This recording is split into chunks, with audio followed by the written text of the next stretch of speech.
अखंडमंडलाकारं व्याप्तं येन चराचरं तत्पदं दर्शितं येन तस्मै श्री गुरुवे नमः।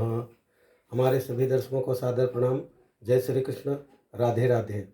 मित्रों, मैं पंडित प्रेम शंकर शर्मा उपस्थित हूँ आज फिर एक नए विषय के साथ। जैसा कि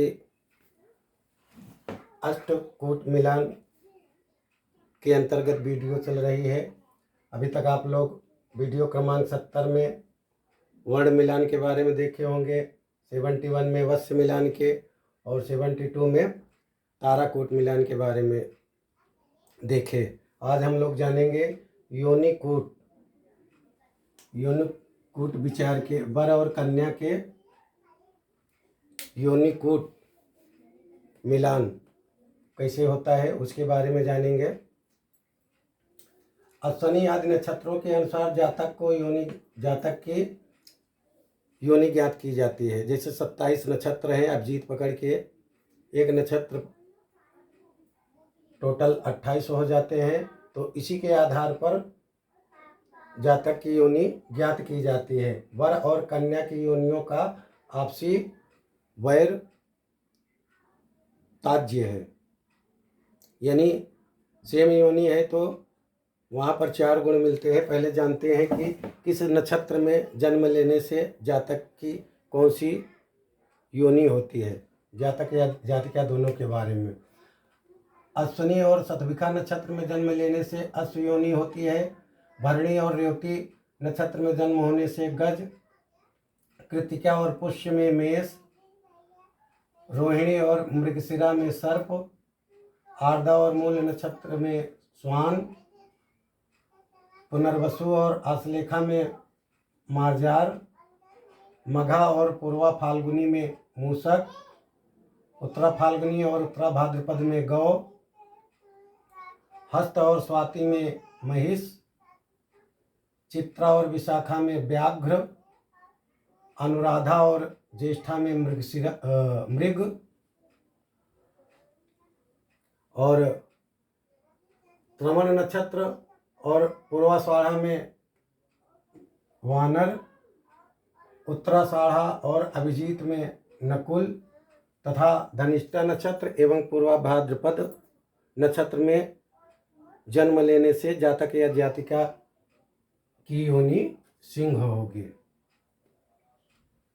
इन नक्षत्रों के बारे में आप लोग जान गए। और गौ और व्याघ्र, गाय और बाघ की योनि, सिंह और गज, शेर और हाथी की योनि, नेवला और सर्प की योनि, अश्व और महिष की योनि, श्वान और हरिण की योनि, और वानर और मेष, मूषक और मार्जार में परस्पर महावैर यानी शत्रुता कहा गया है। यदि वर या कन्या की कुंडली में योनिकूट मिलान में गौ और व्याघ्र आएगा तो वहाँ पे शून्य हो जाएगा। जैसे यहाँ पे देखते हैं, एक चार्ट बनाया है, इसके माध्यम से पूरा समझते हैं। जैसे वर या कन्या किसी में से किसी एक का अश्व है और दूसरे का जो है महिष है तो शून्य गुण हो गया। एक का गज है और एक का सिंह है तो भी शून्य हो जाता है। एक का वानर और दूसरे का मेष है तो भी शून्य हो जाता है। एक का सर्प और दूसरे का नकुल होता है तो भी शून्य हो जाता है। एक का श्वान और दूसरे का मृग योनि होती है तो भी शून्य हो जाता है। एक की मार्जार और दूसरे की मूषक हो तो भी शून्य गुण प्राप्त होता है। एक का मूषक और दूसरे का मार्जार हो तो भी शून्य गुण प्राप्त होता है। एक का व्याघ्र और दूसरे का गौ हो तो पर भी शून्य गुण प्राप्त होता है। और एक का महिष दूसरे का अश्व हो तो भी शून्य गुण प्राप्त होता है। एक का गौ और दूसरे का व्याघ्र हो तो शून्य गुण प्राप्त होता है। एक का मृग दूसरे का श्वान हो तो भी शून्य गुण प्राप्त होता है। एक का वानर और दूसरे का मेष हो तो भी शून्य गुण प्राप्त होता है। एक की सर्प और दूसरे का नकुल यानी नेवला हो तो भी शून्य गुण प्राप्त होता है। और एक का सिंह तथा दूसरे का गज हो तो भी शून्य गुण प्राप्त होता है। ये बैर का है। गौ और व्याघ्र, सिंह और गज, नेवला और सर्प, अश्व और महिष, श्वान और हरिण, बानर और मेष, मूषक और मरजार में परस्पर महावैर होता है। यदि वर और कन्या की योनि इनमें से कोई भी एक दूसरे की हो तो वहाँ पर शून्य गुण प्राप्त होगा। वर वधू की योनियों में शत्रु मित्रादि के आधार पर गुणों की व्यवस्था की गई है। जैसे गुण विभाग, वर कन्या की एक ही योनि होना शुभ है। एक ही योनि होना शुभ है अर्थात एक की अश्व और दूसरे की भी अश्व हो तो 4 गुण प्राप्त होता है। इसी तरह गज गज का 4 गुण, मेष मेष का 4 गुण, सर्प सर्प का 4 गुण, श्वान श्वान का 4 गुण, मरजार मरजार का 4 गुण, मूषक और मूषक का 4 गुण, गौ और गौ का 4 गुण, महिष और महिष का 4 गुण, व्याघ्र और व्याघ्र का 4 गुण, मृग और मृग का 4 गुण, बानर और बानर का 4 गुण, नकुल और नकुल का 4 गुण, सिंह और सिंह का 4 गुण। यानी वर और कन्या की सेम योनि हो तो वहाँ पर 4 गुण प्राप्त होता है। योनियों में परस्पर अति मित्रता हो तो 4 गुण, जैसे कि बताया। मित्र हो तो 3 गुण, यदि आपस में एक दूसरे के मित्र हों तब वहाँ पे 3 गुण प्राप्त होते हैं। जैसे अश्व और मेष 3 गुण, गज और मेष 3 गुण, मेष हो और अश्व, गज, मार्जार, गौ, महिष, मृग, नकुल आदि हो तो 3 गुण प्राप्त होता है। एक की योनि सर्प हो और दूसरे की कोई भी योनि हो तो सर्प से किसी का जो है ना मित्रता नहीं है, इसलिए यहाँ पे 3 गुण नहीं प्राप्त होता है। और इसी तरह श्वान का भी है, यहाँ पे 3 गुण की विशेषता नहीं है। मार्जार और अश्व 3 गुण, मार्जार और गज 3 गुण, मार्जार मेष 3 गुण, मार्जार और मूषक 3 गुण, मार्जार और महिष 3 गुण, मृग और मार्जार 3 गुण प्राप्त होते हैं। मूषक और अश्व हो तो 3 गुण, गज हो तो 3 गुण प्राप्त होते हैं। गौ और अश्व हो तो 3 गुण, गौ और मेष योनि हो तो 3 गुण, गौ और महिष हो तो 3 गुण, गौ और मृग हो तो 3 गुण, गौ और नकुल हो तो 3 गुण प्राप्त होते हैं। महिष और गज हो तो 3 गुण, महिष मेष हो तो 3 गुण और महिष और गौ हो तो 3 गुण प्राप्त होते हैं। व्याघ्र में भी 3 गुण की समानता नहीं है कहीं पे। मृग और अश्व हो तो 3 गुण, मृग और गज हो तो 3 गुण, मृग और मेष हो तो 3 गुण, मृग और गौ हो तो 3 गुण प्राप्त होते हैं। इसके बाद बानर में भी नहीं है 3 गुण की समानता। नकुल और गौ हो तो 3 गुण प्राप्त होते हैं। इसके बाद सिंह का किसी के साथ भी नहीं है 3 गुण प्राप्त होने की समानता। आगे बात करते हैं, सहज प्रकृति समान हो तो 2 गुण, यानी दोनों की सहज प्रकृति जो है सेम हो तो वहाँ पर 2 गुण की प्राप्ति होती है। जैसे अश्व और गज, अश्व और सर्प, अश्व और श्वान, अश्व और बानर, अश्व और नकुल हो तो 2 गुण, गज और अश्व हो तो 2 गुण, गज और मेष हो तो, गज और सर्प हो तो 2 गुण, गज और श्वान हो तो 2 गुण, गज और मृग हो तो 2 गुण, गज और बानर हो तो 2 गुण, गज और नकुल हो तो 2 गुण, मेष और सर्प हो तो 2 गुण, मेष और श्वान हो तो 2 गुण, मेष और मूषक हो तो 2 गुण, और सर्प और अश्व हो तो 2 गुण, सर्प और गज हो तो 2 गुण, सर्प मेष 2 गुण, सर्प श्वान 2 गुण, सर्प मार्जार 2 गुण, सर्प गौ 2 गुण, सर्प महिष 2 गुण, सर्प व्याघ्र 2 गुण,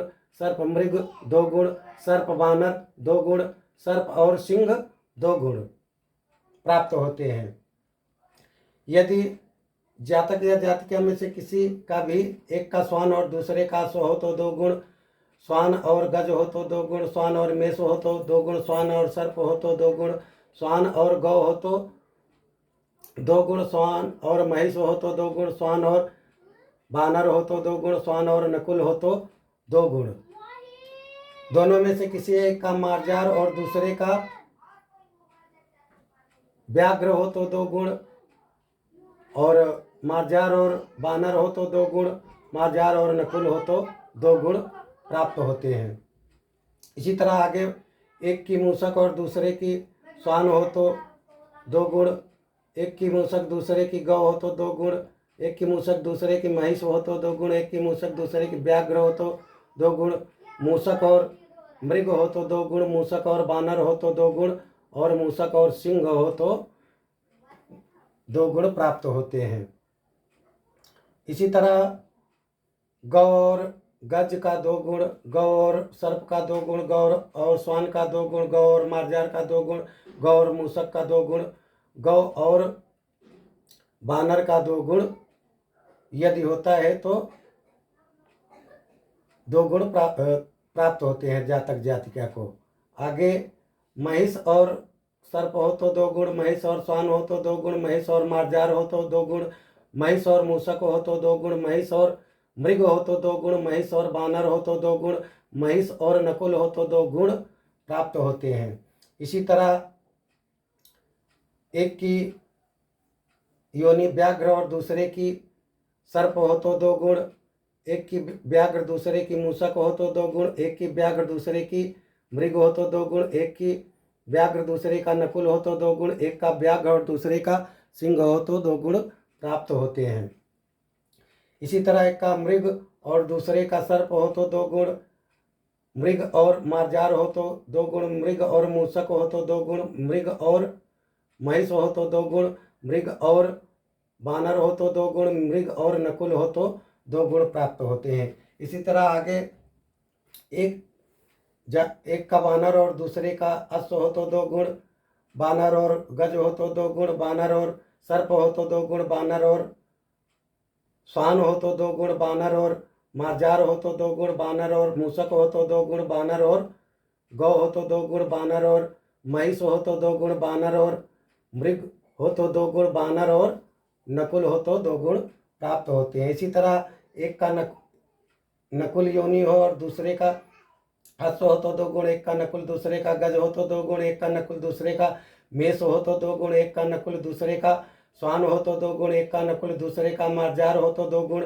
एक का नकुल दूसरे का महिष हो तो 2 गुण, एक का नकुल दूसरे का व्याघ्र हो तो 2 गुण, एक का मृग हो और दूसरे का नकुल हो तो 2 गुण, एक का नकुल दूसरे का बानर हो तो 2 गुण, और एक का नकुल दूसरे का सिंह हो तो 2 गुण प्राप्त होते हैं। इसी तरह एक का सिंह दूसरे का सर्प हो तो 2 गुण, एक का मार्जार हो और दूसरे का सिंह हो तो 2 गुण, एक का मूषक हो दूसरे का सिंह हो तो 2 गुण, एक का व्याघ्र हो और दूसरे का सिंह हो तो 2 गुण, और एक का नकुल हो और दूसरे का सिंह हो तो 2 गुण प्राप्त होते हैं। आगे बात करते हैं सामान्य वैर हो तो 1 गुण। सामान्य वैर हो तो मतलब योनिकूट में जातक या जातिका में से किसी एक का भी या दोनों का जो है सामान्य गुण हो, आपस में सामान्य वैर हो तो वहाँ पे 1 गुण प्राप्त होता है। जैसे अश्व और व्याघ्र है तो 1 गुण, अश्व और सिंह हो तो 1 गुण, और गज और व्याघ्र हो तो 1 गुण प्राप्त होता है। मेष और व्याघ्र हो तो 1 गुण, मेष और सिंह हो तो 1 गुण, सर्प और मूषक हो तो 1 गुण प्राप्त होता है। एक की श्वान और दूसरे की मार्जार हो या मूषक हो या व्याघ्र हो या सिंह हो तो वहाँ पर 1 गुण प्राप्त होते हैं। एक का मार्जार और दूसरे का सर्प अथवा श्वान अथवा सिंह हो तो 1 गुण प्राप्त होता है। एक का मूषक और दूसरे का सर्प हो या जो है नकुल हो तो 1 गुण प्राप्त होता है। एक का गौ और दूसरे का सिंह हो तो 1 गुण प्राप्त होता है। यहाँ पे सामान्य वैर है। एक का महिष योनि हो और दूसरे का व्याघ्र हो तो सामान्य वैर है, यहाँ पे 1 गुण प्राप्त होगा। और एक का जो है महिष हो दूसरे का सिंह हो तो 1 गुण प्राप्त होगा। एक का व्याघ्र दूसरे का अश्व या एक का व्याघ्र दूसरे का गज, व्याघ्र या मेष हो, व्याघ्र या श्वान हो, व्याघ्र या मार्जार हो, व्याघ्र या महिष हो, व्याघ्र या बानर हो तो 1 गुण प्राप्त होते हैं। और एक का मृग हो दूसरे का व्याघ्र हो तो 1 गुण, एक का मृग दूसरे का सिंह हो तो 1 गुण प्राप्त होते हैं। क्या? क्योंकि यहाँ पर मृग में और व्याघ्र में, मृग और सिंह में सामान्य वैर कहा गया इस चार्ट के माध्यम से। और एक का बानर हो दूसरे का व्याघ्र हो और एक का बानर हो या दूसरे का सिंह हो तो वहाँ पर भी सामान्य वैर के नाते 1 गुण प्राप्त होगा। एक का नकुल और दूसरे का मूषक हो, नकुल अर्थात नेवला और चूहा, एक का नकुल और दूसरे का मूषक हो तो 1 गुण प्राप्त होता है क्योंकि सामान्य वैर है इन दोनों में। एक का सिंह और दूसरे का अश्व हो, एक का सिंह और दूसरे का मेष हो, एक का श्वान और दूसरे का सिंह हो, एक का सिंह और दूसरे का गौ हो, एक का सिंह और दूसरे का महिष हो, एक का सिंह और दूसरे का मृग हो, एक का सिंह और दूसरे का बानर हो तो सामान्य वैर के नाते वहाँ पर 1 गुण प्राप्त होगा। तथा योनियों में अति शत्रुता हो तो 0 अर्थात गुण का अभाव होगा। वहाँ पे योनिकूट नहीं मैच होगा, वहाँ पे 0 हो जाएगा जहाँ पे अति शत्रुता हो। जैसे अश्व और महिष ये दोनों आपस में शत्रु हैं, यदि एक का अश्व और दूसरे का महिष होता है तो वहाँ पर 0 अंक प्राप्त होगा। एक का गज हो दूसरे का सिंह हो, इन दोनों में भी आपस में बैर है तो वहाँ पर भी 0 प्राप्त होगा। एक का मेष हो और दूसरे का बानर हो तो इन दोनों में भी आपस में शत्रुता है, वहाँ पर 0 अंक प्राप्त होगा। एक का सर्प और दूसरे का नकुल अर्थात नेवला हो तो इन दोनों का भी आपस में बैर है, इसलिए यहाँ पर 0 अंक प्राप्त होगा। एक का श्वान और दूसरे का मृग, कुत्ता और हिरण, इन दोनों में बैर है, इसलिए एक की हिरण और दूसरे का श्वान हो तो 0 अंक प्राप्त होगा। एक का मार्जार अर्थात बिल्ली और दूसरे का मूषक अर्थात चूहा, बिल्ली और चूहा में भी आपस में बैर है, इसलिए एक का मार्जार और दूसरे का अगर मूषक होता है तो वहाँ पर 0 अंक प्राप्त होगा। एक का मूषक और मार्जार हो, एक का गौ और दूसरे का व्याघ्र हो तो पर भी 0 अंक प्राप्त होगा। एक का महिष और दूसरे का अश्व हो तो भी 0 अंक प्राप्त होगा। एक का मृग और दूसरे का श्वान हो तो भी 0 अंक प्राप्त होगा। एक का बानर और दूसरे का मेष हो तो भी 0 अंक प्राप्त होगा। एक का नकुल और एक का सर्प हो तो भी 0 अंक प्राप्त होगा। एक का सिंह और दूसरे का गज हो तो भी 0 अंक प्राप्त होगा। आशा करता हूँ कि वीडियो क्रमांक 70, 71, 72 आप लोग बराबर देखेंगे तो ये क्रम से देखते रहेंगे तो आपको ये अष्टकूट मिलान अच्छी तरह से समझ में आएगा। और जैसा कि पहले भी बताया गया है, अष्टकूट में 8 गुण मिलाए जाते हैं। पहला वर्ण, दूसरा वस्य, तीसरा तारा योनि, 5वां ग्रह मैत्री, 6वां गण मैत्री, 7वां भकूट और 8वां नाड़ी। जिस तरह से इसका क्रम है उसी अनुसार बढ़ते हुए क्रम में इसका पूर्णांक भी है। टोटल अगर इसका लेंगे तो 36 गुण होता है। इस 36 में से ये जो योनिकूट बताया है इसका पूर्णांक 4 अंक का है। तो आगे हम लोग आगे वाली वीडियो में हम लोग बात करेंगे ग्रह मैत्री की। आशा करता हूँ कि हमारे द्वारा दी गई जानकारी आप लोग के समझ में आ गई होगी। इसी के साथ मैं अपनी वाणी को विराम देता हूँ। सर्वे भवन्तु सुखिनः, सर्वे सन्तु निरामयाः, सर्वे भद्राणि पश्यन्तु मा कश्चित् दुःखभाग् भवेत्। ओम शांति शांति शांति, सुशांतिर्भवतु, सर्वारिष्ट शांतिर्भवतु।